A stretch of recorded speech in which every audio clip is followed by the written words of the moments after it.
सामाजिक सुरक्षा मन्त्री शरद सिंह भण्डारीलाई श्रम, रोजगार तथा सामाजिक सुरक्षा मन्त्रालय सम्बन्धी विनियोजन शीर्षकहरूमाथिको छलफलमा उठेका प्रश्नहरूको जवाफ दिन अनुमति दिन्छु।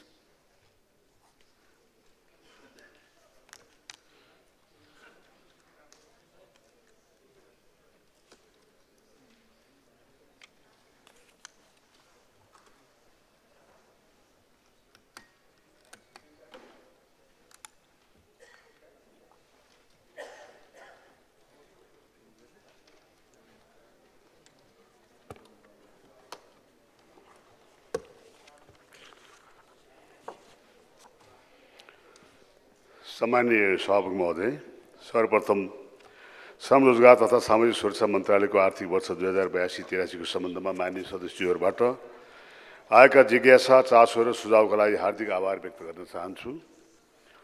यसै सम्बन्धमा माननीयज्यूहरूबाट आएका जिज्ञासाको सम्बोधन गर्ने प्रयास गर्दछु। सम्माननीय सभामुख महोदय, श्रम रोजगारीको विषय मुलुक अर्थतन्त्रको विकास र समृद्धिसँग प्रत्यक्ष जोडिएको बहुआयामी विषय हो। हाल मुलुकमा कुल जनसङ्ख्या करिब 11.6% जनसङ्ख्या बेरोजगार रहेको अवस्था छ। जनसङ्ख्याको ठूलो हिस्सा बेरोजगारीको अवस्थामा रहेको हालको परिप्रेक्ष्यमा तरुणहरूको रोजगारी मुलुकभित्रै सिर्जना गर्न थप चुनौती र चिन्ताको विषय बनेको छ। नेपालभित्रै रोजगारीको उपयुक्त अवसर नहुनु र भएका केही रोजगारीमा समेत सिप र ज्ञानको अभावमा विदेशी नागरिकहरू संलग्न रहेको अवस्था छ। यस मन्त्रालयले मुलुकको आन्तरिक रोजगारको क्षेत्रमा विकासका लागि सहयोगको भूमिका निर्वाह गर्नुपर्नेछ भने अर्कोतिर वैदेशिक रोजगारमा युवाको आकर्षणलाई मुलुकभित्रको रोजगारीमा संलग्न गराउन चुनौती पनि रहेको छ। रोजगारी सृजना बहुआयामी विषय हो। मुलुकको आर्थिक विकाससँग रोजगारी प्रत्यक्ष जोडिने हुनाले मन्त्रालयले आगामी 10 वर्षका लागि आन्तरिक रोजगार प्रवर्धन दशकको अभियान सञ्चालन गर्ने निर्णय गरेको छ। रोजगारी सृजना गर्ने अभियानलाई नयाँ र प्रभावकारी तवरले कार्य गर्न आन्तरिक रोजगार प्रवर्धन कार्यक्रम पनि सञ्चालन गर्न लागि छ। समृद्ध नेपाल, सुखी नेपाली र दिगो विकासको लक्ष्य प्राप्ति तथा मुलुकलाई अल्पविकसित मुलुकबाट स्तरोन्नति गर्न समेत यो अभियान महत्त्वपूर्ण छ र सान्दर्भिक छ। रोजगारीको माग वृद्धि गर्ने, दक्ष र सिपयुक्त श्रमिक उत्पादन गर्ने लगायतका श्रम बजारको प्रवर्धन जस्ता समग्र इम्प्लोइमेन्ट इकोसिस्टममा सहयोग हुने गरी मन्त्रालयले आगामी वर्षको कार्यक्रम समावेश गरेको छ। मुलुक उत्पादन र उत्पादकत्व वृद्धि लगायत उद्योग, कारखाना र कृषि जस्ता उत्पादनशील क्षेत्रलाई प्रवर्धन गर्न मन्त्रालयले अन्तर्निकाय समन्वय र सहकार्य गर्ने रणनीति अवलम्बन गर्ने मन्त्रालयको कार्ययोजना रहेको छ। यसै अभियानलाई सहयोग गर्न मन्त्रालयले ओएनएम गरेर नयाँ आन्तरिक रोजगार व्यवस्थापन महाशाखाको निर्माण गरिसकेको छ। आन्तरिक रोजगार प्रवर्धनको यो अभियानमा संलग्न हुन मान्य सदस्यहरूलाई समेत म अनुरोध गर्न चाहन्छु। सिप र दक्षता कमीका कारणले कुनै पनि नेपाली नेपालको रोजगारीमा संलग्न हुनबाट वञ्चित नहोस् भनेर हामीले सिप विकासलाई उच्च महत्त्व दिएका छौँ। मुलुकको मानव संसाधनको विकास गरी दक्ष र सिपयुक्त जनशक्तिलाई नेपालको रोजगारीमा संलग्न गराउन मन्त्रालय प्रयत्नशील छ। मन्त्रालय मातहत रहेको राष्ट्रिय व्यावसायिक प्रतिष्ठान national academy for vocational training centre of एक्सेलेन्सको रूपमा विकास गरी सिपयुक्त नेपाली उत्पादनका लागि आगामी वर्षको बजेट तथा कार्यक्रमले ध्यान दिएको छ। नेपालको बेरोजगारी समस्या न्यूनीकरण गर्न श्रम बजारको माग अनुरूपको सिप तथा दक्षता विकास गर्न आवश्यक छ। दक्ष श्रमिक उत्पादन गरी रोजगारीमा पदस्थापना गर्ने कार्यको लागि प्रतिष्ठानले विभिन्न 12वटा रोजगारदाता र तालिम प्रदायक निकायसँग समझदारी पत्रमा हस्ताक्षर गरिसकेको छ। बजारको आवश्यकता र तालिमका विषयवस्तुको बीचको खाडल कम गर्दै आगामी आर्थिक वर्षमा मागमा आधारित तालिम सञ्चालन गर्ने गरी आगामी आर्थिक वर्षको कार्यक्रम तर्जुमा गरिएको छ। नीतिगत सुधारतर्फ श्रम आप्रवासन नीति तर्जुमा भई स्वीकृतिको लागि अन्तिम चरणमा रहेको छ। सबै स्थानीय तहमा एकीकृत श्रम तथा रोजगार सेवा प्रदान गर्ने गरिकन कार्यक्रम तर्जुमा गरिएको छ। नागरिकले रोजगारमूलक सेवा आफ्नै स्थानीय तहबाट प्राप्त गर्नेछन्। यसले सेवा प्रवाह तथा सुशासन प्रवर्धन हुने अपेक्षा राखिएको छ। माननीय सभामुख महोदय, नवौं आवधिक योजनादेखि नेपालमा सूचना प्रणालीको विकास र विस्तार गर्ने योजना भए पनि यसले मूर्त रूप लिन सकेको छैन। सूचना प्रणालीमा आधारित रही नीति निर्माण गर्ने विषय प्राथमिकता रहे पनि काम अघि बढेको थिएन। हामीले राष्ट्रिय श्रम बजार सूचना प्रणाली लेबर मार्केट इन्फर्मेसन सिस्टमको निर्माणको लागि प्राविधिक अध्ययन गराएका छौँ। श्रम तथा रोजगारका सबै सूचनाहरू एकीकृत गरी नीति तथा कार्यक्रम निर्माण गर्न यस्तो प्रणाली आवश्यक रहेको विषयमा सम्मानित सदनलाई जानकारी गराउन चाहन्छु। वर्तमान समयमा रोजगार विनिमय जस्ता श्रम बजार विकास र विस्तारको क्रियाकलापमा यो प्रणाली सहायक हुनेछ। यसका साथै यो प्रणालीमा सिप विकास, वैदेशिक रोजगारको जानकारी, श्रमिक नियुक्ति लगायतका सबै श्रम र रोजगार सम्बन्धी विषयहरू समावेश रहेका छन्। मन्त्रालयले सञ्चालन गर्ने यो प्रणालीमा नयाँ प्रविधिहरूको प्रयोग गर्ने लक्ष्य रहेको छ। आर्टिफिसियल इन्टेलिजेन्स र मसिन लर्निङ जस्ता प्रविधिहरू प्रयोग गरेर स्वदेश वा विदेशमा रहेका नेपालीहरूलाई एकीकृत श्रम तथा रोजगार सेवा वा अध्यागमसम्म सम्बन्धित विषयलाई व्यवस्थापन गर्न यो प्रणाली सहायक हुनेछ। मन्त्रालयबाट विदेशमा खटाइएका श्रम कन्ट्रोलरहरू, श्रम सचारीहरूसँग श्रम तथा कन्ट्रोल सेवाका लागि ठूलो सङ्ख्यामा व्यक्तिहरूले जानकारी लिन चाहेको देखिन्छ। दूतावासमा फोन उठेन भने निश्चित समय पश्चात त्यो कल नेपाल स्थित कल सेन्टरमा आइपी बेस फोन मार्फत फरवार्ड हुने व्यवस्था मिलाउन लागेको जानकारी म सम्मानित संसदलाई जानकारी दिन चाहन्छु। कयौँ बाहिर रहेका नेपालीहरूको गुनासो छ, त्यहाँका चाहिँ एम्बेसीहरूमा चाहिँ फोन उठ्दैनन्, त्यसको लागि हामीले एआई इन्टेलिजेन्सलाई चाहिँ प्रयोग गर्ने खोजेका छौँ। अहिले नेपाली को कहाँ छन् भन्ने सामान्य जानकारी समेत नभएको अवस्थामा विदेशमा रहेका नेपालीलाई मातृभूमिसँग प्रत्यक्ष सम्पर्क स्थापना गर्न यो प्रभावकारी प्रणाली हुनेमा हामी विश्वस्त छौँ। आगामी वर्षको प्राथमिकतामा श्रम सञ्चार नामक पोर्टल र मोबाइल एप्लिकेसनको विकास र विस्तारलाई मन्त्रालयले उच्च प्राथमिकता राखेको छ। यो पोर्टलले यसको मोबाइल एप्लिकेसन वास्तवमा श्रमको संसारसँग सम्बन्धित सबै जानकारीको बारेमा यो महत्त्वपूर्ण रहन्छ। वैदेशिक रोजगारको विषय होस् या आन्तरिक रोजगारको विषय होस्, यो प्रणाली समग्र इम्प्लोइमेन्ट इकोसिस्टममा प्रयोग हुने बेहोरा सम्मानित संसदलाई अनुरोध गर्दछु। यो पोर्टल गुगल प्ले स्टोरमा उपलब्ध रहेको छ र यसलाई प्रयोग गरेर सम्पूर्ण श्रम सम्बन्धी जानकारी प्राप्त गर्न सकिन्छ। सम्मानित सभामुख महोदय, वैदेशिक रोजगारलाई सुरक्षित, व्यवस्थित र मर्यादित बनाउने क्रममा हामीले श्रमिकको मानव अधिकार तथा अन्तर्राष्ट्रिय श्रम सङ्गठनको मूल्य र मान्यतालाई अवलम्बन गरेको म यो संसदमा जानकारी दिन चाहन्छु। नेपालले हालसम्म 11वटा श्रम गन्तव्य मुलुकहरूसँग विभिन्न स्वरूपको सम्झौता गरेको छ र नेपाली श्रमिकको हकहितको लागि बाइल्याटरल एग्रिमेन्टमा के विषय हुनुपर्छ भनेर व्यापक छलफल गरी हामीले टेम्प्लेट बनाएका छौँ। नेपाली विदेश हुँदा समेत मेरो देशको सरकार मेरो साथमा छ भन्ने अनुभूति हुने गरी नयाँ एग्रिमेन्ट राख्नुपर्ने न्यूनतम मापदण्ड निर्धारण गरिए बमोजिम आगामी आर्थिक वर्षदेखि लागू गरिनेछ। गन्तव्य मुलुकको विकासको लागि पसिना बगाउने नेपाली श्रमिकलाई विकासको सारथीको रूपमा सम्मानको रूपमा हेर्नुपर्छ, हेर्ने बृहत दृष्टिकोणमा परिमाण हुनुपर्छ।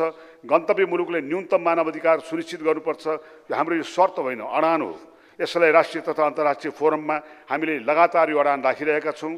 भर्खरै सम्पन्न 113औं आइएलसी सम्मेलनमा हामीले नेपालको धारणा प्रस्ताएका छौँ। भर्खरै हामीले आइएलसी सम्मेलनका क्रममा प्लेनरी छलफलमा तथा विभिन्न गन्तव्यका मुलुकका मन्त्री पदाधिकारीसँग साइडलाइनमा छलफल गरेका थियौँ। नेपाली श्रमिकको उच्च हकहितका लागि यस्ता कूटनीतिक बैठकलाई निरन्तरता दिने सम्मानित सदनमा हाम्रो प्रतिबद्धता जाहेर गर्न चाहन्छु। आगामी जुन 25-26मा हामी जीसीसी एसिया डायलग आयोजना गर्दैछौँ। हाम्रो न्यूनतम मापदण्डको विषयमा गन्तव्य मुलुकहरूसँग हाम्रो स्पष्ट धारणा प्रस्तुत गर्दछौँ। वैदेशिक रोजगारमा जाने श्रमिकको सुरक्षा र सेवा सुविधा सुनिश्चित हुने गरी थप कार्य गरिने सम्मानित संसदलाई जानकारी दिन चाहन्छु।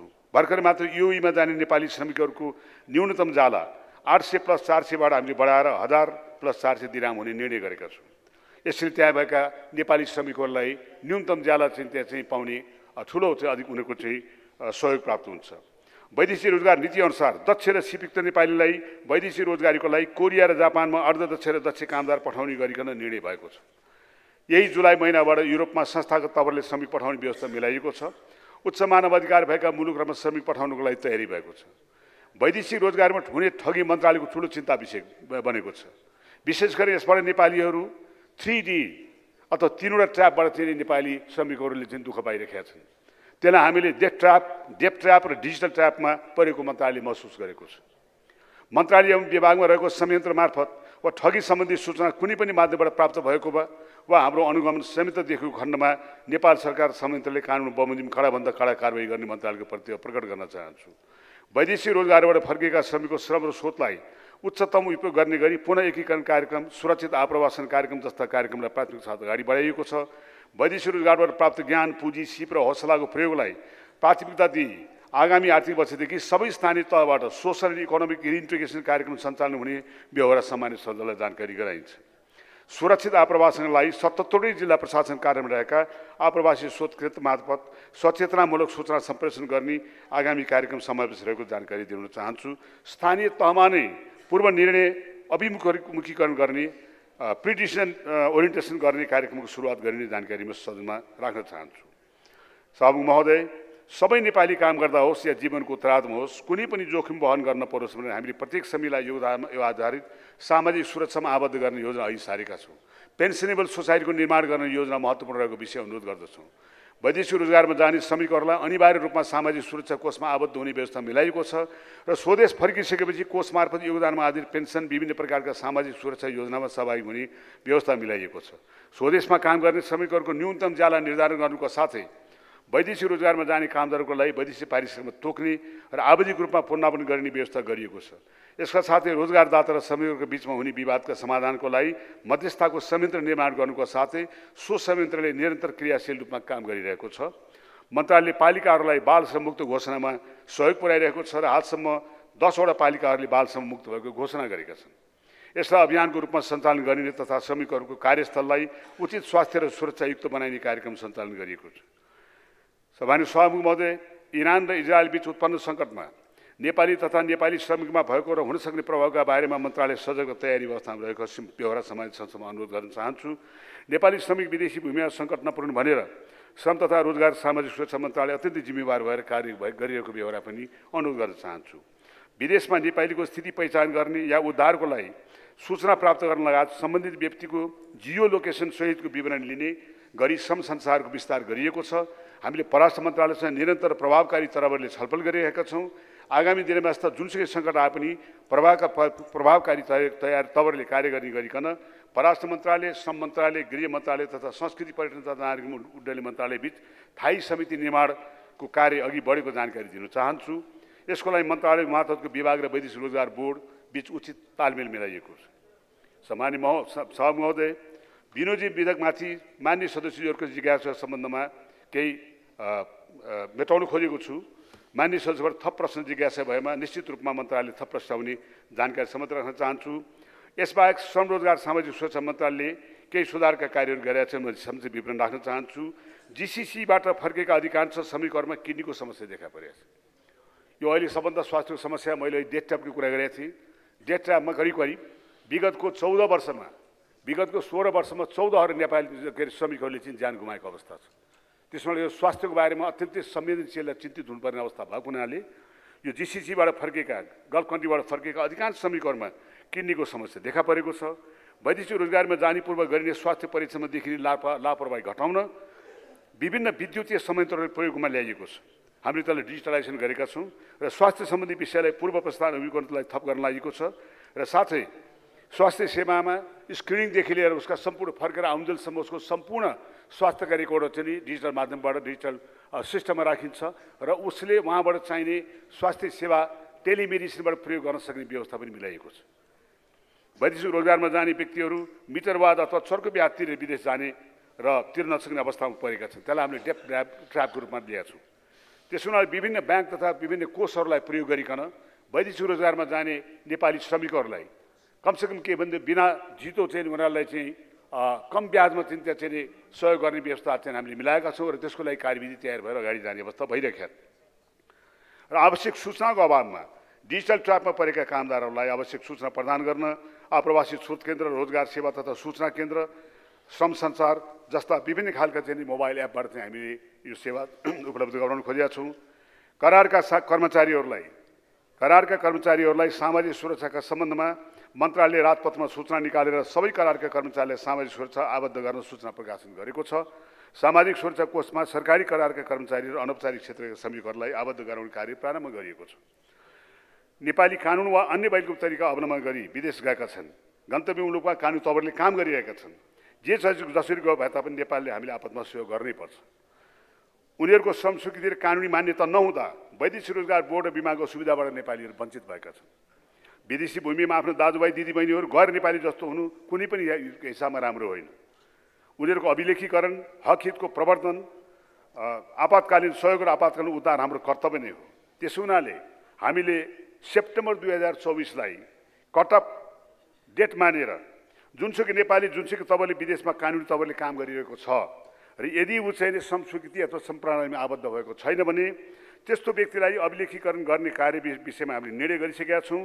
यसको कार्यविधि तयार भएर हामीले विभिन्न नियोगमा पठाएका छौँ र नियोगमा चाहिँ नि उनीहरूले त्यहाँबाट बायोमेट्रिक्स लगायतका विभिन्न त्यसको चाहिँ मसिनरी प्रयोग गर्नको लागि आवश्यक हामीले रकम सहयोगको पनि व्यवस्था गरेका छौँ र त्यसै आधारमा चाहिँ के छ भने सेप्टेम्बर 24 भन्दा पहिले गएका नेपालीहरू महिला पुरुष जोसुकै हुन् त्यहाँ चाहिँ यदि उनीहरू चाहिँ त्यहाँ अल्पत्र परेको छ उनीहरूसँग डकुमेन्ट छैन भने त्यसलाई हामीले चाहिँ तीबाट नै समस्वीकृति दिएर उनीहरूलाई सम्प्रमाणले आबद्ध गरेर उनीहरूलाई चाहिँ निश्चित रूपबाट चाहिँ सबै सुविधा नेपाली भएको अनुभूति दिलाउने काम चाहिँ हामीले अगाडि बढाएका छौँ।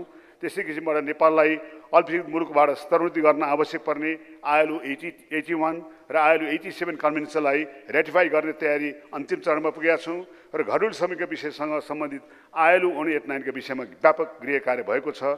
रोजगारी सृजना र असल श्रम सम्बन्ध एवं वैदेशिक रोजगारी व्यवस्थित मर्यादित सुरक्षित गर्ने कार्यमा मान्य सदस्यहरूको सकारात्मक सुझाव र सल्लाहको लागि धन्यवाद पनि व्यक्त गर्न चाहन्छु र यहाँको सुझाव र सल्लाहको अपेक्षा गर्दै सल्लाह र सल्लाह मन्त्रालयको लागि निश्चित रूपमा एउटा मार्गदर्शन हुन्छ भन्ने विश्वास लिँदै म आफ्ना कुराहरू यही अन्त्य गर्न चाहन्छु। धन्यवाद।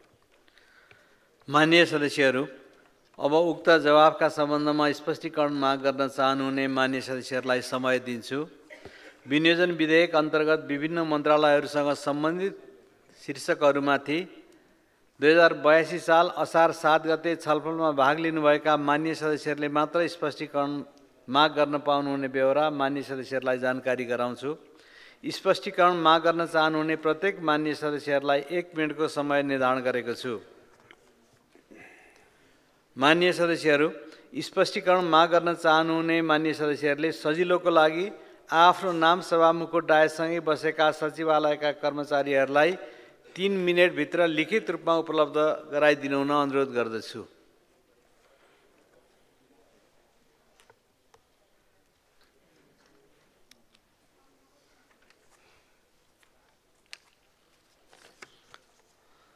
सर्वप्रथम मान्य सदस्य माधव सापकोटा। सम्माननीय सभामुख महोदय, सम्माननीयज्यू मार्फत म श्रम रोजगार तथा सामाजिक सुरक्षा मन्त्रालयका माननीय मन्त्रीज्यूलाई केही जिज्ञासा राख्न चाहन्छु। हाम्रो देश रेमिटेन्सले धानी राखेको छ। अर्थतन्त्रको मूल आधार या मूल आय भनेको रेमिटेन्स छ। त्यसको समेत प्रतिनिधित्व गर्ने संवेदनशील मन्त्रालय रहेको हुनाले वैदेशिक रोजगारीमा रहेका नेपालीहरूको सेवा प्रवाह तथा समस्या समाधानका लागि नेपाली दूतावासहरूमा 24 घण्टा हेल्प डेस्क र फास्ट ट्र्याक सहयोग प्रणाली पूर्ण रूपमा कार्यान्वयनमा ल्याउनका लागि के विघ्न व्यवधान रहेर त्यसमा माननीय मन्त्रीज्यूको ध्यान गएन? स्पष्ट जवाफको अपेक्षा गर्दछु।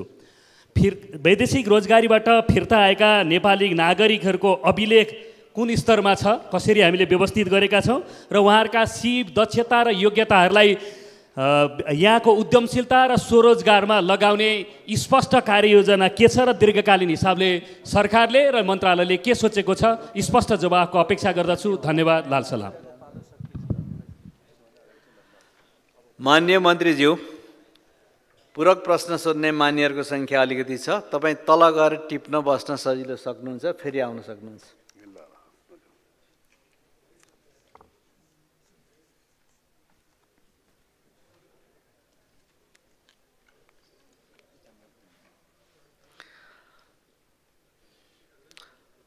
यस पछाडि पूरक प्रश्न सोध्ने मान्य सदस्य हुनुहुन्छ नारायणी शर्मा। स्पष्टीकरण। सम्माननीय सभामुखज्यू, मान्य मन्त्रीज्यूलाई मैले प्रश्न गर्न चाहन्छु। श्रम रोजगार तथा रोजगार कार्यालयहरू तल प्रदेश स्तरमा पनि छन्। ती रोजगार कार्यालयहरूलाई विकास र विस्तार गरी सँगै ढाँचामा ढाल्नको निम्ति मन्त्रीज्यूको योजना के छ? योमा प्रश्न हुन चाहन्छु। यसै गरी मानव बेचबिखनको कुरा अहिले जटिल रूपमा उठ्दै गइराखेको छ। हामीले विगतदेखि हेर्दै सुन्दै र थाहा पाउँदै आएका छौँ कि विभिन्न मेन पावरहरूले ती श्रमिकहरूलाई लुट्ने गरी बाहिर बेचेको एउटा स्थिति छ र बाहिर गएको दुःख पाइराखेका छन्। तिनीहरूको निम्ति नियमनकारी नीति बनेको छ कि छैन, तिनीहरूको त्यो अनुगमन भएको छ कि छैन, म त्यो बुझ्न चाहन्छु। यसै गरी रिटर्नीहरूको निम्ति जसरी राज्यले लगानी गरेर उनीहरूलाई सिप क्षमतामा अभिवृद्धि गराउन अगाडि बढाउन जान पर्थ्यो, त्यो अनुसारको रकम अथवा त्यो बजेट पर्न सकेन किन? धन्यवाद। अर्को मान्य सदस्य हुनुहुन्छ शान्ति विक।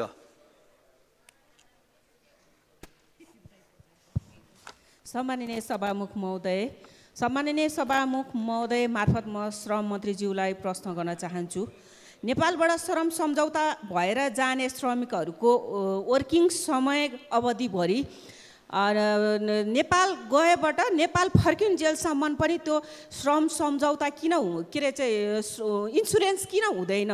जहाँ त्यहाँ भएका घटनाहरू हुँदा चाहिँ इन्सुरेन्स हुन्छ, तर नेपाल गएबाट नेपाल फर्किन्जेलसम्म चाहिँ इन्सुरेन्सको व्यवस्थाको लागि मन्त्रीज्यूको के छ धारणा?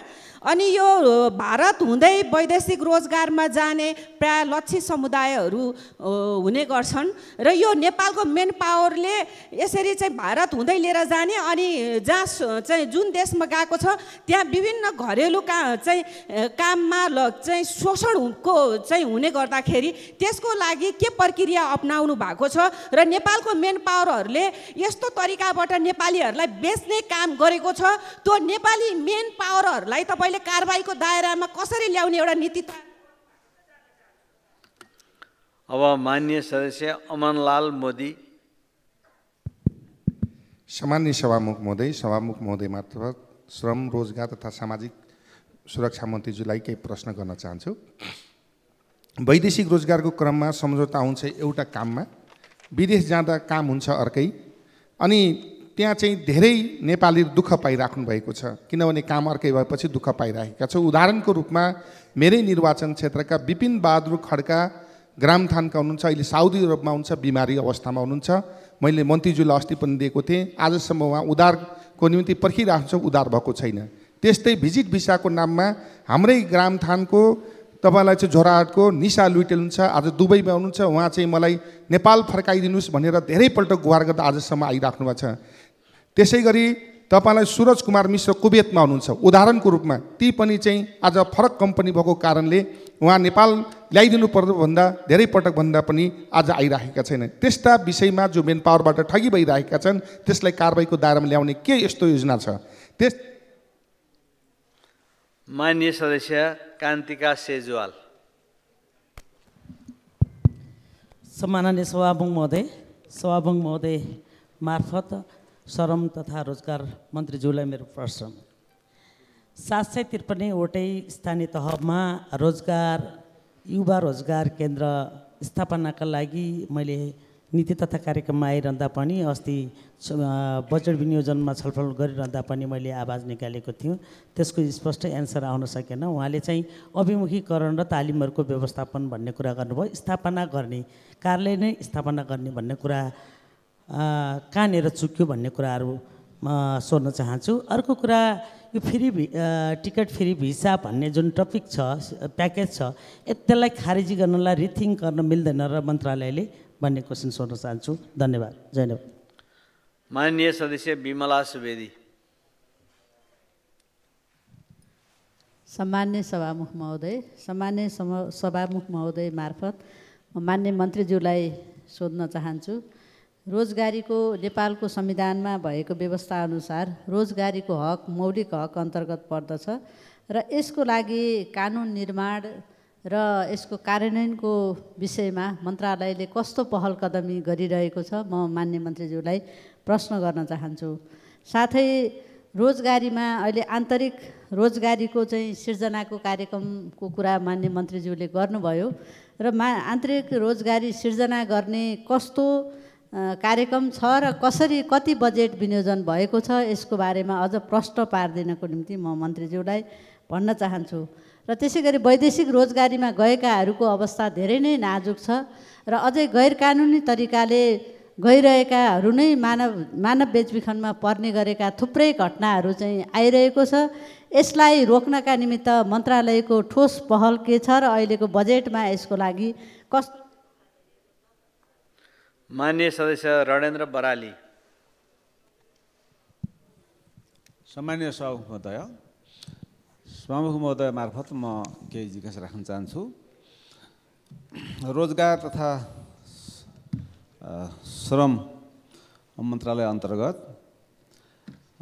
अहिले पाइलट प्रोजेक्टको नाममा 5000 महिलाहरूलाई युएईमा पठाउने यो घरेलु कार्यको निमित्त पठाउने योजना भइरहेको छ, जहाँ कि उनीहरूको सूचनाको हक सामाजिक सुरक्षा, रोजगारीको ग्यारेन्टी, जीवन बिमाको ग्यारेन्टीको उचित व्यवस्था भएको हामीले पाइँदैन। त्यो G2G सम्झौताबाट त्यस किसिमका उचित ग्यारेन्टी भएपछि मात्रै पठाउने कि अहिले नमुनाको रूपमा पठाउँदै गर्ने, उचित व्यवस्था पनि गर्दै जाने भन्ने पनि यहाँ सुनिएको छ। त्यसरी पठाउँदाखेरि एउटा मानवलाई नै नमुनाको रूपमा पठाउँदाखेरि एउटा घरेलु महिलाहरूको अवस्था। माननीय सदस्य रामप्रकाश चौधरी।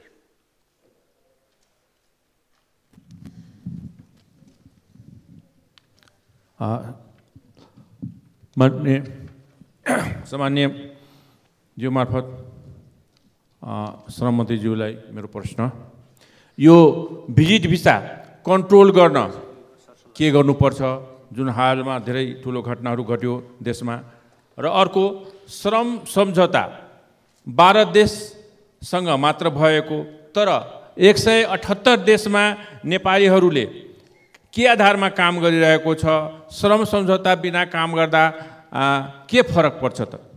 धन्यवाद। माननीय सदस्य प्रेम सुवाल। सभामुख महोदय, श्रम मन्त्रीजीसँग जिज्ञासा राख्न चाहन्छु।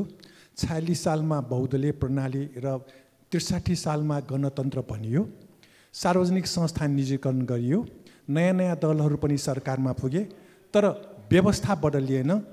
नेपाली युवा करोडौँको सङ्ख्यामा वैदेशिक रोजगारीमा पठाइयो, भिजिट भिसाको नाममा मानव बेचबिखन गरियो।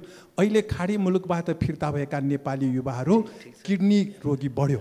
यो दुर्गतिको जिम्मेवारी सम्बन्धित सरकारहरू हुनुपर्ने होइन र? उच्च मानव अधिकार भएका मुलुकमा नेपाली युवा श्रमिकलाई पठाउने रे ती देशहरू कुन कुन हुन्?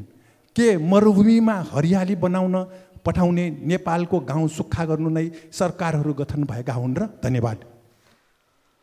माननीय सदस्यहरूले सङ्केत गरेर इसारा गरिरहनु भएको छ। सभामुख र तल माननीय सदस्यहरूको बिचमा सोझै कुराकानी भइरहेको, वक्तव्यहरू दिइरहेको बेलामा हिँड्दाखेरि ध्यान पुर्याउनु पर्ने कुराप्रति म ध्यान आकृष्ट गराउँदै अब स्पष्टीकरण मागको लागि अर्को मान्य सदस्य हुनुहुन्छ उर्मिला माझी, म उहाँलाई समय दिन्छु। सम्माननीय सभामुखज्यू मार्फत म श्रम रोजगार मन्त्रीज्यूलाई प्रश्न गर्न चाहन्छु। श्रम रोजगार मन्त्रालयको काम रोजगारीको लागि, रोजगारीको सिलसिलामा विदेश जाने रोजगारदाताहरूलाई श्रम स्वीकृति दिने मात्रै हो कि नेपालमा रहेका बेरोजगारीहरूको डाटा पनि कलेक्सन गर्ने हो? अहिलेसम्म कति बेरोजगार छ नेपालमा, त्यसको डाटा छ कि छैन? र रोजगारी दिने कुरामा चाहिँ मन्त्रालयको के छ, त्यसमा धारणा माग्न चाहन्छु। धन्यवाद। नमस्कार। माननीय सदस्यहरू, अब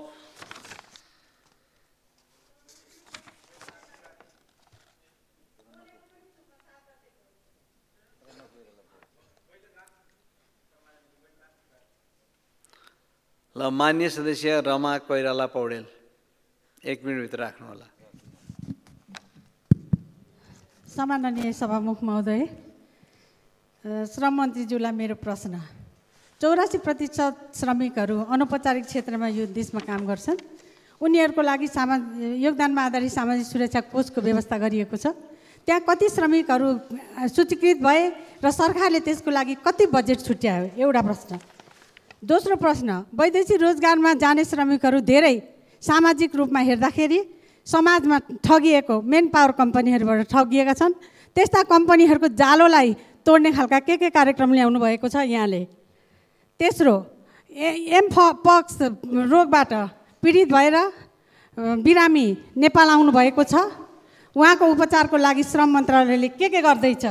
त्यो तेस्रो प्रश्न हो मेरो। त्यसै गरी वैदेशिक रोजगारमा जाने श्रमिकहरूले जबरजस्त पैसा जम्मा गराइएको छ, तर उनीहरूलाई थप्ने पैसा सरकारले कति राख्यो र गन्तव्य मुलुकको रोजगार कम्पनीहरूले कति पैसा त्यहाँ थपिसके, त्यसको पनि म जानकारी पाउन चाहन्छु। धन्यवाद। माननीय सदस्य हितबहादुर तामाङ। सम्माननीय सभामुख महोदय, म सभामुख मार्फत श्रम रोजगार तथा सामाजिक सुरक्षा मन्त्रीज्यूलाई पूरक प्रश्न सोध्न चाहन्छु। नेपालको धेरै कामदारहरू को गन्तव्य मुलुक भनेको खाडी मुलुकहरू नै हुन् र खाडी मुलुकमा अहिले जुन खालको तनावहरू देखा परिरहेका छन् त्यसले ठुलो सङ्ख्याका नेपाली कामदारहरू विस्थापित हुने सम्भावना देखिरहेको छ। त्यसको बारेमा वैकल्पिक व्यवस्थापन गर्ने बारे सरकारले के सोचिरहेको छ भन्ने म प्रश्न गर्न चाहन्छु। अर्को चाहिँ यो फ्री भिसा फ्री टिकट भनिन्छ, तर अन्डर टेबलबाट पैसा लिएर थुप्रै कामदारहरू विदेश पठाइन्छ भन्ने कुराहरू आइरहेका छन्। तोकेको काम नदिने, तोकेको सेवा सुविधा पनि नदिने र तोकेको भन्दा बढी कार्य अवधि पनि चाहिँ अब लगाउने भएको हुनाले त्यस्ता खालका मेन पावर कम्पनीहरूलाई कडाइभन्दा कडाइ कारबाही गर्नु।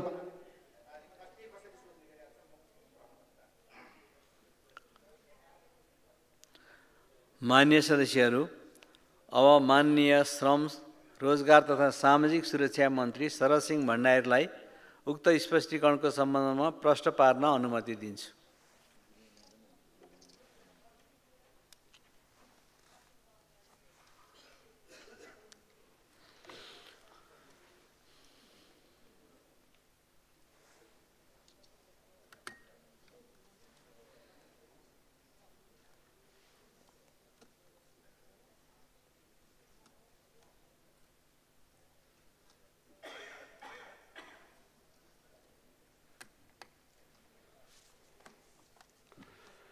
सामान्य सभामुख महोदय, मान्यज्यूलाई म अत्यन्तै आभार धन्यवाद व्यक्त गर्न चाहन्छु। यो विषयको संवेदनशीलतालाई जुन हिसाबले मनन गरेर चाहिँ त्यहाँ आम जनताका भावना कुराहरू यहाँ प्रस्फुटन भएको छ, त्यसलाई सरकारले पनि गम्भीरतापूर्वक लिएको छ र हामीले यसमा केही कामहरू गरिराखेका छौँ। त्यो कुरामा यहाँ जानकारी दिन चाहन्छु र साथसाथै आगामी दिनको लागि पनि हामीले मार्गदर्शन पनि लिएका छौँ। सबभन्दा महत्त्वपूर्ण विषय आइरहेको छ, यो ठगी बारेमा विषय कुरा उठिएको छ। वैदेशिक रोजगारीमा ठगिएको कुरा उठिरहेका छन् त्यहाँ। यो विषयमा वास्तवमा भन्नु चाहिँ हामीले 2064 सालमा बनेको वैदेशिक रोजगार ऐनलाई अहिलेसम्म करिब 20 वर्षदेखि त्यो ऐनको आधारमा हामी काम गरिरहेका छौँ र अहिलेको अवस्थामा करिब मुलुकमा अहिले पनि मैले भने डाटा के छ, हाम्रो करिब 11.6% हाम्रो चाहिँ यहाँ अहिले बेरोजगारको चाहिँ डाटा छ, आँकडा छ र हाम्रो प्रत्येक पालिकामा तत्कालीन प्रधानमन्त्री रोजगार कार्यक्रम, अहिले राष्ट्रिय रोजगार प्रवर्धन कार्यक्रम हामीले भनेका छौँ। तत्कालीन प्रधानमन्त्री रोजगार कार्यक्रमले प्रत्येक पालिकामा रहेका बेरोजगारको सूची सङ्कलन गरेको छ र त्यसकै आधारमा चाहिँ मुलुकमा अहिले करिब 11.6% बेरोजगारी रहेको स्थिति देखा परेको छ। यो क्षेत्रमा भएका ठगीहरूको सबभन्दा महत्त्वपूर्ण विषय के भन्छ भने अहिलेको अवस्थामा ठगीहरूको बारेमा चाहे त्यो वैदेशिक रोजगारका ठगी हुन् या म्यानपावर कम्पनीले गरेर ठगी होस् या अन्य गरेर ठगीलाई पनि अहिले एउटा मात्रै के छ भन्दा चाहिँ वैदेशिक रोजगार विभागमा त्यसको अनुसन्धान गर्ने व्यवस्था कानुनले गरेको छ, जसको क्षमता भनेको चाहिँ नि अनुसन्धान गरेर मुद्दा त्यो चाहिँ अभियोजन गर्ने चाहिँ काम चाहिँ वैदेशिक रोजगार विभागले मात्रै कानुनले गरेको छ। जसले गर्दा फेरि के भने र मुद्दा लाग्ने चाहिँ वैदेशिक रोजगार न्यायाधिकरणमा छ। अहिले वैदेशिक रोजगार विभागसँग 36,000 मुद्दा ठगीका मुद्दाहरू अहिले चाहिँ त्यहाँ दर्ता भएका छन् र यो क्रम चाहिँ बढ्दो अवस्थामा छ। निश्चित रूपमा चाहिँ के भने कानुनको यो चाहिँ क्षेत्रलाई आधार मानेर चाहिँ के भने यो अहिले ठगीका कामहरू अगाडि बढिरहेका छन्। अहिले सरकारले के छ भने यसलाई चाहिँ नि वैदेशिक रोजगार ऐनमा संशोधन गरेर यो ठगी मुद्दा हेर्ने, यो त ठगी हो चाहिँ त्यहाँ ठगीका मुद्दा हेर्ने काम चाहिँ प्रत्येक जिल्लामै त्यहाँका प्रहरीहरूलाई चाहिँ त्यहाँ चाहिँ प्रहरी अनुसन्धान गर्ने गरिकन र जिल्ला अदालतमा मुद्दा दायर गर्ने गरिकन यो 36,000 मुद्दालाई फर्च्युट गर्ने र यो अगाडि बढाउने स्थिति भयो भने निश्चित रूपमा त्यति बेला चाहिँ के भने पीडकहरूलाई अथवा पीडितहरूले धेरै ठुलो राहत पाउनेछन् भन्ने कुरामा हामीले यसलाई फास्ट ट्र्याकको रूपमा अगाडि बढाउन खोजिरहेका छौँ। अर्को विषय के आएको छ भने चाहिँ विशेष गरिकन अब सम्झौताहरू अनुसार काम गरेका छैनन्, भिजिटिभीसम्म गएको छैन, एउटा काममा गएको छ अर्को काममा पुगेको छ। यो सूचनाको अभाव र सूचनाको चाहिँ जानकारीको अभावले गर्दाखेरि धेरै कुराहरू हाम्रो समस्या भइरहेको छ। त्यसै हुनाले मैले के भने सूचना प्रविधिको लागि अगाडि बढाएर अहिले हामीले सूचना प्रविधिमा श्रम संसार भन्ने एउटा डिजिटल पोर्टल स्थापना गरेका छौँ श्रम मन्त्रालय अन्तर्गत, जो एउटा चाहिँ integrated labour management information system भनेर एकीकृत श्रम सूचना प्रणाली भनेर हामीले त्यसलाई डेभलप गरेका छौँ र त्यसको चाहिँ के छ भने त्यसमा हामीले गुगल प्लेबाट चाहिँ हामी अगाडि बढाएका छौँ र यसलाई हामीले नागरिक एपसँग जोडेका छौँ। जति पनि श्रम र रोजगार सम्बन्धी विषयहरू छन् त्यो सबै विषय चाहिँ त्यो एपमा गएको अवस्थामा त्यो हामी त्यो फेला पार्न सक्छौँ। र विशेष गरिकन अहिले रोजगारीका कुरा गर्दाखेरि वैदेशिक रोजगारीको विकल्प भनेको आन्तरिक रोजगारी नै हो र आन्तरिक रोजगारी भनेको चाहिँ नि सरकारले मात्र रोजगारी सिर्जना गर्न सक्ने अवस्था होइन भन्ने कुरो यहाँ सबैलाई जानकारी छ। रोजगारी भनेको चाहिँ मुलुकको चाहिँ समष्टिगत रूप त्यसको आर्थिक सामाजिक सबै कुराबाट चाहिँ असर पर्ने कुराहरू हुन्छ, जसले गर्दा फेरि अहिले हाम्रो चाहिँ GDP 4 पोइन्टमा हामी पुगिरहेका छौँ। भोलि GDP कसरी बढाउने, आर्थिक गतिविधि कसरी बढाउने जुन अहिले चाहिँ नि सङ्केतहरू अहिले पोजिटिभ आइरहेका छ। यसको आधारमा निजी क्षेत्रलाई हामीले प्रमोट गर्ने र निजी क्षेत्रसँग सहकार्य गरेर रोजगारी बढाउनको लागि अहिले आन्तरिक रोजगारको निम्ति विशेष गरिकन मन्त्रालयले, योभन्दा पहिले पनि मैले भनी गरेका थिएँ, मन्त्रालयमा यो मन्त्रालयको नामै वैदेशिक रोजगार मन्त्रालय हो कि भन्ने पनि एक खालको भ्रम भएको छ। श्रम रोजगार सामाजिक सुरक्षा मन्त्रालयमा वैदेशिक रोजगार महाशाखा, वैदेशिक रोजगार विभाग, वैदेशिक रोजगार बोर्ड सबै वैदेशिक रोजगार व्यवस्थापन गर्ने हो कि भन्ने खालको भ्रम छ। त्यसैले अहिले सरकारले चाहिँ के छ विशेष गरिकन यसको पुनर्संरचना गरेर अहिले हामीले आन्तरिक रोजगार महाशाखा स्थापना गरेका छौँ र आन्तरिक रोजगार महाशाखाले तीनवटा विषयलाई ध्यान दिएको छ। सबभन्दा पहिलो भनेको चाहिँ मुलुकमा भएका रोजगारका सम्भावित क्षेत्रहरूको पहिचान गरेर निजी क्षेत्रहरूसँग तिनलाई आवश्यक पर्ने सिपयुक्त जनशक्ति तयार गर्नको लागि हामीले निजी क्षेत्रसँग काम गरेका छौँ र त्यसको लागि राष्ट्रिय तालिम व्यावसायिक प्रतिष्ठान भने जुन हामीले NAVT भन्छौँ, national academy for vocational training, जसले 6 महिनासम्मको चाहिँ नि सिप तालिम गर्ने व्यवस्था गरेका छ, जुन यसपालिको चाहिँ सरकारले निर्णय गरेका छ। त्यसले चाहिँ के भन्नु चाहिँ विशेष गरिकन निजी क्षेत्रमा रहेका सङ्गठित संस्थाहरूसँग मैले अहिले भन्नुपर्दा फेरि अहिले अवस्थामा हामीले करिब 14वटा चाहिँ त्यहाँ चाहिँ संस्थाहरूसँग हामीले प्राइभेट सेक्टरको चाहिँ अर्गनाइज सेक्टरसँग हामीले एग्रिमेन्ट गरेका छौँ। नेपाल निर्माण व्यावसायिक महासङ्घ, होटल सङ्घ नेपाल, ग्रिल तथा स्टिल उद्योग महासङ्घ, नेपाल अटोमोबाइल्स डिलर महासङ्घ, नेपाल सुन चाँदी व्यवसायी सङ्घ, नेपाल तयारी पोसाक व्यवसाय उद्योग महासङ्घ, computer association of Nepal, Nepal हस्तकला महासङ्घ, Nepal footwear and manufacturing association, Ekal international private limited, motherland skills academy, Kathmandu school of technical school, यो संस्थाहरूसँग हामीले एग्रिमेन्ट गर्दाखेरि अहिले यो निजी क्षेत्रमा चाहेका अहिले मिसम्याच गर्नुपर्ने आवश्यकता छ। एउटा म इन्ट्रेस्टिङ कुरामा राख्न चाहन्छु, नेपालमा अहिले विशेष गरिकन हाम्रो महिला दिदीबहिनीले लाउने गरगहनाहरू जो छन् त्यहाँ त्यसमा काम गर्ने कारिगर करिब 6 देखि 8 लाख कारिगर काम गरिरहेका छन्। त्यसको 79% कारिगरहरू छन् त्यहाँ चाहिँ बाहिरबाट आउँछन्, नेपालीहरू छैनन्। यदि हामीले चाहिँ त्यहाँ चाहिँ यस्तै किसिमबाट जति मैले होटल सङ्घदेखि विभिन्न काम कुरा गरेका छु, यी सबैमा चाहिँ अहिले भएका चाहिँ त्यहाँ चाहिँ रोजगारका सम्भावनाहरू छन्।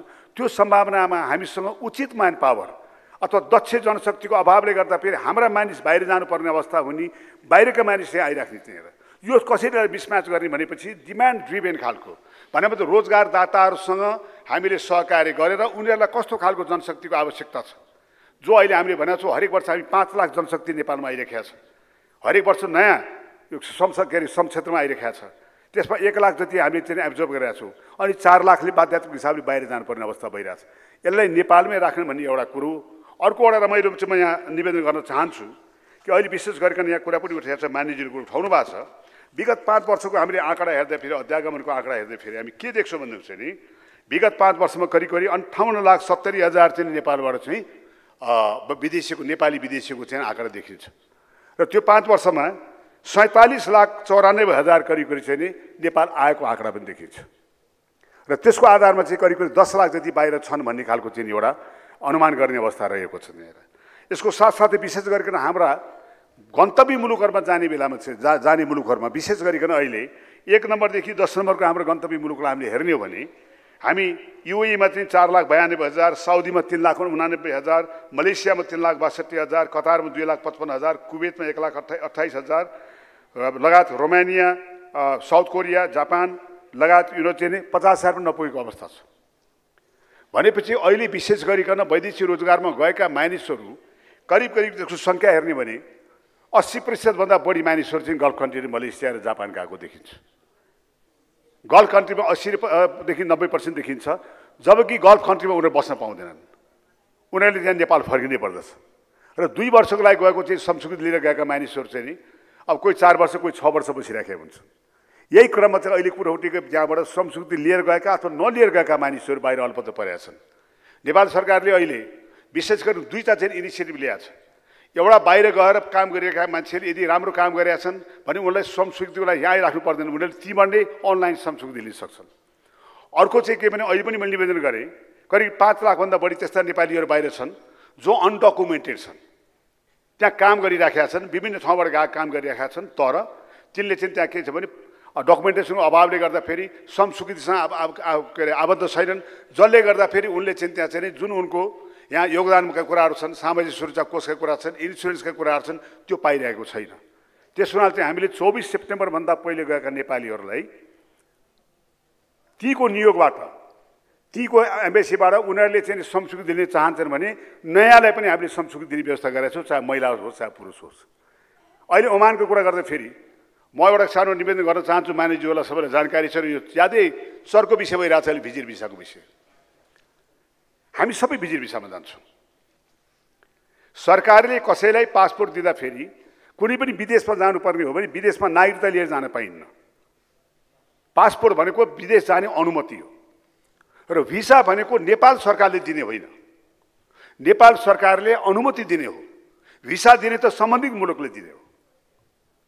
म यो कुराबाट स्पष्टता गर्न चाहन्छु, सम्बन्धित कुनै मुलुकले त्यो काम त्यो मुलुकमा आउनको लागि यदि उसले अनुमति दिन्छ भने त्यसलाई भिसा भनिन्छ। त्यो भिसा भनेको के को लागि जाने? श्रम गर्न जाने भने श्रम स्वीकृति लिएर जानु पर्यो, त्यसले श्रमिकको भिसा पाउने भयो। हाई लेभलको मान्छेले आफैले आफ्नो काम खोजेर जान्छ भने इन्डिभिजुअल भिसा पाउने भयो। तपाईँ हामी घुम्न जान्छौँ, हामीले भिजिट के अरे टुरिज्मको भिसा पाउने भयो भने भिजिट भिसा दिने अनुमति भिसा चाहिँ जुन देशले काम बोलाउने हो, जुन देशले आफ्नो देशमा आउने हो त्यसले दिनुपर्ने काम हो र हामीले चाहिँ के भने सबै मानिस जाने हो। सवाल के छ भने भिजिट भिसाको दुरुपयोग जुन कुरा भइरहेको छ किन भइरहेको छ? मानिसहरूले बडा संवेदनशील भएर कुरा उठाउनु भयो। विभिन्न मुलुकमा चाहिँ मुलुकको बाटोबाट चाहिँ के भने महिलाहरू पुगिरहेका छन्। आज महिला कुरा गर्दाखेरि कुवेतमा 48,000 महिलाहरू चाहिँ त्यहाँ चाहिँ अनरेकर्ड हिसाबले महिलाहरू पुगेका छन्। नेपाल सरकारले त बन्द गरेको छ, नेपाल सरकारले बन्द गरेको छ, तर त्यो महिलाहरू कसरी पुगिरहेका छन्? हामीले त्यो सरकारसँग कुराकानी गर्दाखेरि उनले के भन्छन् भने तिम्रो सरकारले त बन्द गरेको छ, हामी कहाँ छ तिम्रो महिला भनेर। बन्द के भयो, बन्द कसरी भयो, बन्द किन भयो, यो विषयमा हामीले छलफल गर्ने कि नगर्ने? किनभने म के निवेदन गर्न चाहन्छु भने मलाई खुसी लाग्यो आज श्रम समितिका साथीहरूले कुरा उठाउनु भएको छ। त्यो नेपालको संविधानले लैङ्गिक समानतालाई अगाडि बढाउँछ, कुनै पनि ऐन कानुनले कसैले पनि निषेध गर्दैन काम गर्नको लागि त्यहाँ। तर संसदको श्रम तथा श्रम समितिले निर्देशन दिएको छ नेपाल सरकारलाई महिला घरेलु महिला कामदारलाई अगाडि या कामदार रोक्नु भनेर। त्यो रोक्नुको आधारमा चाहिँ नि घरेलु महिला कामदारको चाहिँ अहिले जाने क्रम रोकिएको छ। तर त्यही श्रम समितिले 2080 सालमा एउटा निर्देशन दिएको छ। ओमान र युएईमा अध्ययन भ्रमण गरेर त्यो श्रम समितिले निर्देशन दिएको छ नेपाल सरकार श्रम मन्त्रालयलाई कि द्विपक्षीय 6 बुँदे निर्देशन दिएको छ र त्यो निर्देशनमा द्विपक्षीय सम्झौता भएको मुलुकमा महिलाहरूको घरेलु महिलाहरूको सुरक्षाको प्रत्याभूति यो आधारमा प्रत्याभूति गर्दै पाइलट प्रोजेक्टको रूपमा अगाडि बढाउनु। त्यसैमा टेकेर अहिले श्रम मन्त्रालयले युएई युनाइटेड अरब एमिरेट्स जोसँग नेपाल सरकारले श्रम सम्झौता गरेको छ, तुलनात्मक हिसाबले राम्रो व्यवस्था पनि छ र युएई सरकारको द्विपक्षीय सम्झौताको आधारमा त्यहाँ महिलाहरू पठाउनको लागि एउटा पाइलट प्रोजेक्ट डिजाइन गरिएको छ र जसको लागि अहिले हामीले श्रम समितितिर पठाएका छौँ, त्यसमा छलफल भइरहेको छ। म आग्रह के गर्न चाहन्छु भने श्रम समितिकै निर्देशनहरूको आधारमा बनेको प्रस्ताव श्रम समितिको छलफलमा छ, त्यो आफैले दिएको निर्देशन अनुसार छ कि छैन त्यति हेरिदिनु पर्ला नि त। यदि त्यो अनुसार छ भने यसलाई अगाडि बढाउनु रहेछ, त्यसमा बडा स्पष्ट छ। त्यो निर्देशन अनुसार अहिले जुन प्रस्तावित गरिएको छ त्यो प्रस्तावमा द्विपक्षीय सम्झौता भएको मुलुकहरूमा महिला कामदारको हकमा रोजगारदाता कम्पनी जसले घरेलु महिला कामदारलाई रोजगार दिन्छ, रोजगारदाता कम्पनीले नेपालमै कम्तीमा त्यसको चाहिँ 1.5 महिनाको आवासीय तालिम दिनुपर्ने, के काम गर्छन् भन्ने हिसाबमा। किनभने एउटा कुरा अहिले पनि कुरा उठ्यो, एउटा काम लिएर जान अर्को कामै जान्दैन नि त। हामीले विशेष गरी घरेलु कामदार जाँदाखेरि यो हाम्रो नेपालमा भएका चाहिँ त्यहाँ सुविधाहरू हामीलाई थाहा छ, तर ती मुलुकमा भएका सुविधाहरूको बारेमा हाम्रा महिलाहरूलाई जानकारी छैन। त्यहाँ सबै कुरो अहिले चाहिँ जुन हिसाबले अटोमेटिक हिसाबमा भइरहेछन्, इलेक्ट्रिफिकेसन, ओभनदेखि लिएर फ्रिजदेखि लिएर त्यो सबै कुराको अवस्थाको हिसाबमा आवासीय तालिम लिनुपर्ने, आवासीय तालिम यहाँबाट लिएर गएपछि सम्बन्धित गन्तव्य मुलुकमा होस्टलमा राख्नुपर्ने, होस्टलमा राखेर 8 घन्टा दिउँसो काम गर्न जानुपर्ने, काम गरेपछि सबको चाहिँ त्यसको इन्फर्मेसन चाहिँ नि हाम्रो एम्बेसीसँग जोडिनुपर्ने, त्यसरी भिजिबल ट्रान्सपेरेन्ट हिसाब किताबबाट अगाडि बढाउने कुरामा र सम्पूर्ण लागत खर्च चाहिँ रोजगारदाता कम्पनीले बुझाउने, यो आधारमा एउटा पाइलट प्रोजेक्ट अगाडि बढाइएको छ र त्यसको आधारमा चाहिँ हामीले श्रम समितिको सहमति मागेका छौँ। त्यसमा यसमा मैले के भने, मेरो भनाइ के छ भन्दा चाहिँ यदि यो पाइलट प्रोजेक्ट सफल भएको अवस्थामा अन्य मुलुकहरू जो नेपालसँग र विशेष गरिकन नेपालबाट दुईटा अहिले अन्तर्राष्ट्रिय हिसाबले हेर्ने भने दुई किसिमको जनशक्तिको धेरै ठुलो डिमान्ड छ। एउटा सुरक्षाको लागि चाहिँ हामी चाहिँ असाध्यै पपुलर छौँ, गोर्खा भनेर गोर्खा गार्डको रूपमा चाहिँ नि सेक्युरिटी गार्डमा हाम्रो एउटा चाहिँ डिमान्ड छ। एउटा हाम्रो के छ भने महिला घरेलु कामदार हाम्रो स्वभावले गर्दा इरिडेटको कामदारको चाहिँ आवश्यकता केयर गिभरको हिसाबले पनि भइरहेको छ। त्यो हुनाले चाहिँ मलाई के लाग्छ भने यो बारेमा हामीले चिन्ता चाहिँ अत्यन्तै निर्ममतापूर्वक हामीले छलफल गर्नुपर्छ। जबसम्म हामी चाहिँ नि यसको गहिरो जडमा पुग्दैनौँ तबसम्म यो दोषारोपणले एकअर्कालाई भन्ने पन्छाउने भन्ने कुराले हुँदैन, मान्छेले दुःख पाउनु पाइरहेको छ। आज ओमानको कुरा गर्दा फेरि ओमानमा भएको महिला चाहिँ दिदीबहिनीहरू चाहिँ त्यहाँ हेर, मैले पनि गएर भेटेँ, उहाँहरू राम्रोसँग काम गरिराख्नु भएको छ। तर हामीले निषेधले गर्दा फेरि भने चाहिँ आफ्नो घर पनि आउनु पाइरहेका छैन, आफ्नो परिवार भेट्न पाइरहेका छैन। उहाँहरू डरके हामी जाउँ कब फेरि हाम्रो फर्केर आउनु दिँदैन। मलाई लाग्छ कोही पनि नर्कमा फर्केर जान सक्दैन, चाहँदैन होला, राम्रै ठाउँमा जान्छ चाहँदैन होला। हामी किन निषेध गरेँ, नियमन गरौँ। सरकार चाहिँ नि निषेध होइन नियमन गर्ने कुरामा छ र नियमन गर्न मान्छे सांसदहरूको चाहिँ नि सहयोगको आवश्यकता छ। म त्यो कुरा मैले यसमा राख्न खोजिदिएँ र मैले अहिले पनि भने कि के अरे हाम्रो कति छ त, हामीले जुन एउटा पलायनको कुरा गरिरहेका छौँ, पलायनको परिभाषा पनि हामीले गर्नुपर्ने हुन्छ। केही पश्चिमा मुलुकहरू छन् विशेष गरी विद्यार्थी सब गइरहेका छन्, त्यो त पहिलेदेखि नै हो नि। हाम्रो कैयौँ अहिले कर्मचारीदेखि लिएर हाम्रा मान्य साथीहरू पनि बाहिर पढेका छन्, आएका छन्, काम गरेका छन्, गएका छन्। तर कामै गर्ने श्रमिकको कुरा गर्दाखेरि सबभन्दा बढी ज्यादा मान्छे जहाँ गएका छन्, अहिले भर्खर यहाँ कुरा उठ्यो, अहिले खाडी मुलुक भइरहेको छ, खाडी मुलुकमा समस्याको विकल्प के, हामीले त्यो विकल्पकै कुरा गर्दाखेरि अहिले भर्खर हामीले के भने जापान र कोरियामा दक्ष र अर्धदक्ष चाहिँ सिपयुक्त जनशक्ति जाने व्यवस्थालाई हामीले खोलेका छौँ। जापान र कोरिया सरकारसँग एमओसी गरेर उनीहरूसँग सम्झौता गरेर खोलेका छौँ। र एउटा महत्त्वपूर्ण भाषा बारे पनि हामीले स्पष्ट हुनुपर्छ। यो फ्री भिसा फ्री टिकट भनेको कुरो के हो? एथिकल रिक्रुटमेन्टको आधारमा चाहिँ नि फ्री भिसा फ्री टिकटको कुरामा हामीले स्पष्ट रूपले बुझ्नुपर्ने कुरो के भने आखिर रिक्रुटमेन्ट भन्ने मतलब चाहिँ के भने कुनै पनि विदेशमा काम खोज्न जाने बेलामा या जाने बेलामा लाग्ने खर्च त लाग्छ, त्यो लाग्ने खर्चको अरूले बेहोर्ने हो। यदि रोजगारदाताले त्यो खर्च बेहोर्छ, आउने जाने टिकट लगायत सब कुरो बेहोर्छ भने त्यसलाई फ्री भिसा टिकट अथवा एथिकल रिक्रुटमेन्ट भनिन्छ। यदि रोजगारदाताले चाहिँ काम मात्र दियो, उसले आउने जाने खर्च दिएर भने त्यो चाहिँ श्रमिकले आफूले बेहोर्नुपर्छ। नेपाल सरकारको घोषित नीति भनेको हामी द्विपक्षीय सम्झौता गर्ने क्रममा हामीले के छ भन्दा चाहिँ एथिकल रिक्रुटमेन्ट हामी आधार मान्दछौँ। अहिले भर्खर मैले कुरा राखेँ, हामीले आइएलओसँग आइओएमसँग विभिन्न इन्टरनेसनल एजेन्सीसँग हामीले के भनेको छौँ भने हाम्रा मानिसहरू तपाईँको देशमा गएर काम गर्दाखेरिको अवस्थामा तपाईँको देशको अर्थतन्त्रलाई योगदान दिन गइरहेका छन्, तपाईँको मुलुक विकास गर्न गइरहेका छन्। त्यसैले तपाईँले पनि आफ्नो नागरिक सर हाम्रो नागरिकलाई व्यवहार गर्नुपर्छ, चाहे त्यो इन्सुरेन्सका कुरा होस्, चाहे त्यो सामाजिक सुरक्षा कोषका कुरा होस्, चाहे कुनै पनि न्यूनतम तलबका कुरा होस्, यो सबै विषयमा चाहिँ हामीले एउटा खुलेर हामीले राखेका छौँ। तर एउटा कुरा के पनि गर्न चाहन्छु भने सबै मुलुकले एथिकल रिक्रुटमेन्ट या सबै कम्पनी एथिकल रिक्रुटमेन्टको हिसाबले हुँदैन। त्यसो हुनाले चाहिँ नि विशेष गरिकन जुन रोजगारदाता कम्पनीले श्रमिकलाई आफ्नो कस्टमा लिएर जान्छ त्यसलाई फ्री टिकट भनिन्छ र कैयौँ कम्पनीहरू चाहिँ जो छ मल्टिनेसनल कम्पनीहरू छैनन् उनीहरूले त्यो हिसाबले लिएका छन्। हामीले विचार गर्नुपर्ने कुरो के भने सही लागत कति हो त, सही लागत कस्ट कति हो, त्यो लागत कस्टलाई यदि हामीले ब्याङ्क या अन्य के भन्छ कोषको मार्फतबाट हामीले त्यो लागत कस्ट चाहिँ हामीले यदि बेहोर्न सक्ने अवस्था भयो भने त्यति बेला चाहिँ के छ भन्छ चाहिँ बढी लागतवाला जुन कुरा उठाएको छ त्यो चाहिँ रहँदैन। र मैले अहिले पनि निवेदन गरेँ कि कानुनका छिद्रहरू, कानुनका चाहिँ के भने सुविधाहरू, भिजिट भिसामा चाहिँ सुविधालाई दुरुपयोग गरिएको हो। भिजिट भिसा हामी सबै भिजिट भिसामा जान्छौँ र त्यसको परिस्थिति किन भन्यो त? कोही मानिसले बाहिर जानलाई श्रम स्वीकृति लिएर जान्छ भने संस्थागत हिसाबले जान पाउँछ, व्यक्तिगत हिसाबले जान पाउँछ। जसले श्रम स्वीकृति लिएर जान्छ उसले काम गर्न पाउँछ, उसले भिजिट भिसामा जानु पर्दैन, ऊ त वर्किङ भिसामा जान्छ। तर जब हामी चाहिँ के भने काम गर्ने भिसा रोक्छौँ अनि त्यति बेला चाहिँ विभिन्न किसिमको विकृति हुन्छ। त्यसै यसलाई खोल्नु पर्यो, यसलाई व्यवस्थित गर्नु पर्यो। यसतर्फ म मानिसज्यूलाई चाहिँ नि ध्यान आकर्षण गर्न चाहन्छु। र विशेष गरिकन अहिले हामीले महत्त्वपूर्ण विषय के भन्नु छ भने यो अहिले हामीले चाहिँ के भन्नु छ भने यो श्रम संसारको पोर्टल मैले यहाँलाई आग्रह गरेँ। श्रम संसार हामीले डिजिटल पोर्टल बनाएको छौँ जसले सम्पूर्ण अहिले पनि हेल्प सेलको कुरा उठ्यो त्यहाँ।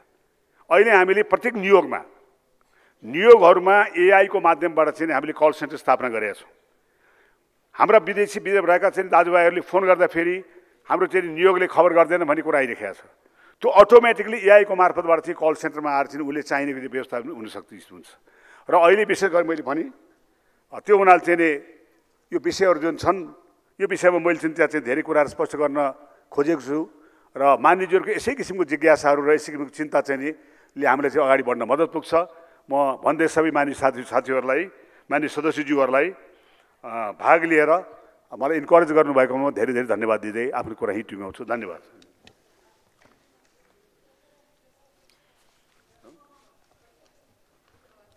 मेरो कुरा टुङ्ग्यो हुन्छ भने धन्यवाद।